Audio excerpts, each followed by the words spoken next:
Meninos, meninas, vamos seguir, terceira aula de Sociologia. Vamos falar um pouquinho hoje sobre como surgiu a Sociologia. Então, a gente falou na nossa primeira aula sobre alguns conceitos, senso comum, né? A gente falou um pouquinho sobre juízo de valor, depois a gente falou um pouquinho de socialização e representação social. Agora, a Sociologia é uma parte um pouquinho teórica, mas precisa ser falado porque cai no Enem, sobre o processo que leva ao surgimento da Sociologia. E aí, na próxima aula de Sociologia, a gente começa com os três clássicos, com os autores principais da Sociologia. E durante o curso, a gente vai falando um pouquinho de alguns conceitos que dá para a gente trabalhar um pouquinho com autores sobre alusões filosóficas, sociológicas, e trabalhar com alguns conceitos de debates um pouco mais polêmicos, que a gente pode fazer começando aqui e terminando na plataforma do Google Meet. Quando a gente fala do processo de surgimento da sociologia, a gente tem que entender que a sociologia é uma ciência. É uma ciência que surge como forma de entender a nova sociedade que estava entrando em contexto na Europa. E aqui a gente está falando de século XIX que vai de 1801 a 1900.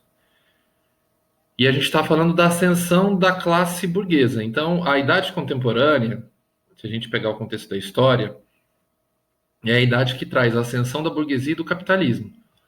E modifica a sociedade como um todo, né? A sociedade vai se modificar na sua estrutura. Por quê? Porque o homem vai sair do campo e vai vir para a cidade trabalhar nas indústrias com a Revolução Industrial. A Revolução Industrial modifica muito o modo de vida dessa pessoa, desse ser humano, de viver. Ele que vivia em poucas relações sociais, em lugares com distanciamento, ele passa a conviver com muita gente. As relações sociais se intensificam. E a gente vai ver que isso tudo vai transformar a sociedade. Então, quando a gente fala de surgimento da sociologia, a gente tem que entender que ela é uma ciência das relações sociais, como eu falei, e ela tem dois pontos fundamentais. Então, a gente vai falar da Revolução Francesa e da Revolução Industrial. Primeiro ponto importante a gente entender é que até chegar à Revolução Francesa, a sociedade foi passando por transformações muito lentas ao longo do seu tempo, né? Se você pegar o período da Idade Média, foi um período muito grande, muito extenso, de mais de 1000 anos. E esse período de 1000 anos, de quase 1000 anos, na verdade, de 10 séculos, esse período de quase 1000 anos da Idade Média, as transformações, obviamente, aconteceram. 10 séculos não podem ficar sem que haja nenhum tipo de modificação, mas elas não são tão marcantes como são, por exemplo, da Revolução Francesa para cá. A Idade Contemporânea é uma idade muito mais nova que a Idade Média e tem transformações muito maiores na sociedade. Então, o que, a partir da Revolução Francesa, do século XVIII, a partir de 1789, o que trouxe de mudança na sociedade é uma coisa completamente intensa, né? As transformações que aconteceram na sociedade no século XVIII foram bastante marcantes e essas transformações vão interferir na população para tentar entender o que estava acontecendo, né? O avanço do capital, a exploração que passa a acontecer do trabalho, os direitos que o ser humano passa a lutar e conseguir. A Revolução Francesa é muito marcante na conquista de alguns direitos. Essa figura é muito célebre porque coloca a mulher como ponto importante na Revolução Francesa, o que para a época é completamente revolucionário. A mulher sempre teve uma condição de submissão na história. A gente fala, na sociologia, a gente vai falar sobre a questão do movimento feminista e dos direitos das mulheres mais para frente, tanto presencialmente, caso deixem, né? Ou senão a gente fala por aqui mesmo, da forma como a gente conseguir, caso a pandemia deixe, né?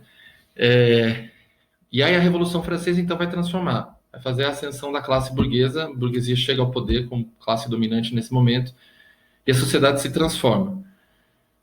Mas a sociedade se transforma de forma efetiva com o processo da Revolução Industrial, uma mudança estrutural. Boa parte das pessoas que viviam lá no campo passam a ir para os centros urbanos na cidade, e aí o modo de vida das pessoas vai acontecer uma reviravolta de forma bastante drástica. É a pessoa que passa, a partir de então, a trabalhar 12, 14 horas por dia, de ver muito pouco a sua família, trabalhar muito para ganhar muito pouco. As condições do proletariado, do trabalhador, eram bastante precárias, eles ganhavam muito mal, trabalhavam muito, a exploração era muito grande. Tudo isso fez o período da Revolução Industrial mexer com a cabeça de grande parte dos trabalhadores. Foi um período de bastante transformação, bastante registro de alcoolismo na época. E todas essas transformações trazem, ao mesmo tempo, uma exploração do trabalho, onde uma classe dona dos meios de produção, né, dona da indústria, passa a explorar a classe proletariada. E, ao mesmo tempo, traz intensificação do trabalho, a zona urbana, das relações sociais. A zona urbana, ela faz a gente conviver muito mais, se relacionar muito mais com as pessoas do que a zona rural. Nesse processo, se vê a necessidade da criação de uma ciência. Passa a ser necessária a criação de uma ciência que estude essa nova sociedade, para entender. E a gente vai perceber que o começo não era só para entender, a intenção era entender a sociedade e tentar modificar para melhorar a sociedade de acordo com o andamento dela. Por isso que surge o estudo das relações sociais, é nesse processo que surge a sociologia. Aí vocês vão perguntar, mas professor, com quem que surge a sociologia? A sociologia surge com Auguste Comte. Auguste Comte, que nasceu no finalzinho do século XVIII e viveu até meados do século XIX. E o Comte, ele era positivista, a gente vai ver que a teoria que baseava a sua teoria é o positivismo. Para que fique claro, a gente tem uma interferência positivista no nosso processo republicano. A frase da nossa bandeira nacional, Ordem e Progresso, é uma frase positivista baseada nos pensamentos da corrente de Auguste Comte. E a principal teoria do Comte é que, segundo ele, a sociedade podia ser dividida em 3 estágios, de acordo com a evolução do conhecimento. O pensamento da sociedade pode ser dividido em 3 estágios.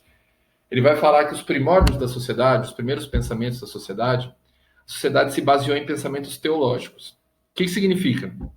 Significa que as primeiras sociedades tentaram explicar qualquer tipo de fenômeno e acontecimento pela teologia, pela religião. O que é completamente compreensível, porque você não tinha nenhum outro tipo de base de conhecimento. Então cai um raio, se imaginava que esse raio era mandado por um ser superior. Então se criava deuses da natureza para explicar todos os fenômenos que eles não tinham essa capacidade de desenvolver esse tipo de conhecimento. Então o conhecimento teológico é a primeira fase, onde se explicava tudo pela religião. Ao acabar metafísico, significa necessariamente que o teológico acabou? Não. Até hoje a gente tem explicações teológicas, mas segundo ele era uma evolução. Você não precisa concordar. Eu, como professor, não concordo plenamente com a teoria do Comte, mas a gente está ensinando aquilo que começou a sociologia. Para quebrar com o teológico foi o princípio racional, que a gente viu lá em filosofia. O uso do pensamento racional, o uso do conhecimento filosófico, vai chegar no conhecimento metafísico. Metafísico é o que vai além da física. Então o homem passa a questionar a teologia, passa a se usar da razão e tentar entender os fenômenos a partir da razão. Que são aqueles primeiros filósofos que a gente falou, Tales de Mileto, Demócrito, Parmênides. Eles tentam entender como que o ser humano pode passar a entender os fenômenos da natureza e do seu entorno, não necessariamente se usando da religião, mas se usando dos princípios racionais. E para ele era um processo evolutivo. É como se o teológico fosse um processo primitivo, a gente avançou para o processo racional metafísico e chegaríamos no estágio positivo, que segundo ele seria o final da história. Por isso que ele era determinista. Ele acreditava que o final da história, a explicação de tudo, chegaria com a ciência. A ciência levaria a explicação de tudo. E esse conhecimento científico, levando a explicação de tudo, segundo ele, veio da sociologia. A sociologia surgiu para explicar as relações sociais, mais do que explicar. Sociologia surgiria para entender a sociedade, explicar as relações sociais e modificar, melhorar os problemas que a sociedade enfrentava. A gente viu que ao longo do tempo isso não acontece. A sociologia não tem essa pretensão de ser a solução para a sociedade. Ela está na sociedade hoje como um meio de análise das relações sociais, mas não como solução para esses problemas. Mas foi assim que surgiu. Foi com Auguste Comte que surgiu.